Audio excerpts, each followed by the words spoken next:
500 avant Jésus-Christ, Marseille était une ville extrêmement riche. C'est ce qui va pousser ces Marseillais naturellement à prendre la mer pour montrer leur puissance et ériger un petit trésor aux environs de 500 avant Jésus-Christ dans le site remarquable de Delphes.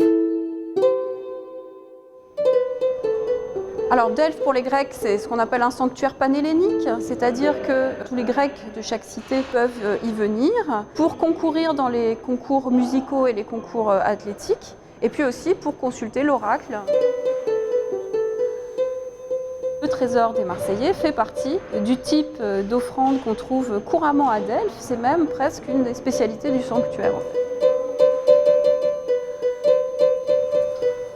Un trésor à Delphes, c'est un petit édifice en forme de petit temple dans lequel on accumule toutes sortes d'objets rutilants, des objets ostentatoires, des objets d'une grande valeur.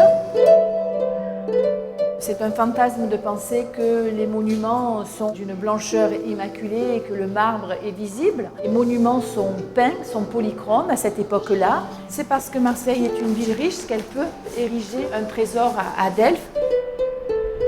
Cette terrasse de Marmaria, qui est en contrebas du site de Delphes, eh bien, nous montre l'Atolos et à côté le trésor des Marseillais. Vous voyez sa proximité avec le temple d'Athéna. Ces places, on ne sait pas vraiment comment on les attribuait ou comment les cités les choisissaient, mais en tout cas, le trésor des Marseillais a une place de choix sur ce site-là.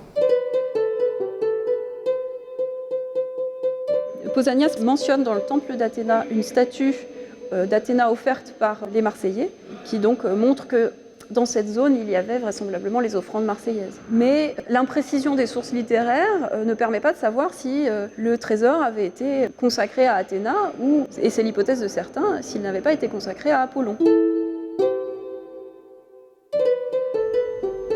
Le trésor pourrait commémorer une victoire militaire, la bataille d'Alalia, mais cette hypothèse est loin de remporter les suffrages des chercheurs et ça obligerait à dater le trésor assez haut, dans le VIe siècle, dans les années 540, ce qui, au vu de la sculpture et de l'architecture, paraît vraiment difficile. Ce trésor, il est un peu particulier parce que vous voyez son ordre, c'est un chapiteau éolique. Donc ce n'est pas un ordre qui est banal. Et puis quand on voit la base et les décorations avec les perles, les pirouettes, tout cela est d'une très grande qualité. C'est devait être un trésor extrêmement fin, extrêmement raffiné. On sait que par rapport aux autres trésors, celui-ci, il est d'une qualité peut-être pas supérieure, mais en tout cas vraiment très affirmée.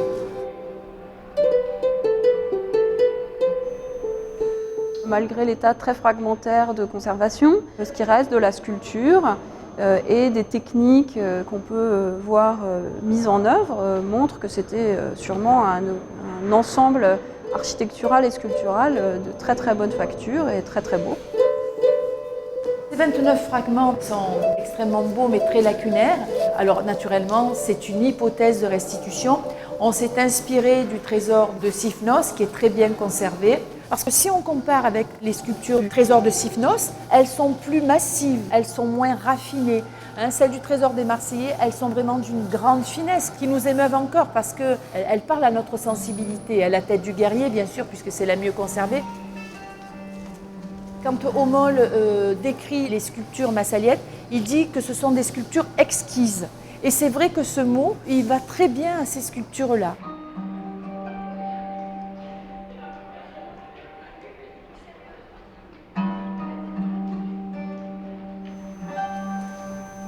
Il a servi ensuite aux Romains qui y ont déposé des offrandes. On l'appelle dans les sources le trésor des Marseillais et des Romains. C'est sûrement à cause de l'alliance entre les peuples que se fait cette utilisation commune à Delphes.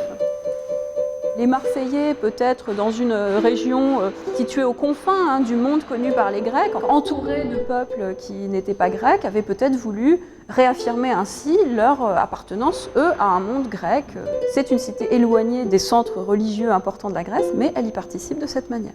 C'est vrai que c'est bien de toucher du doigt toute cette culture, hein, ça c'est sûr.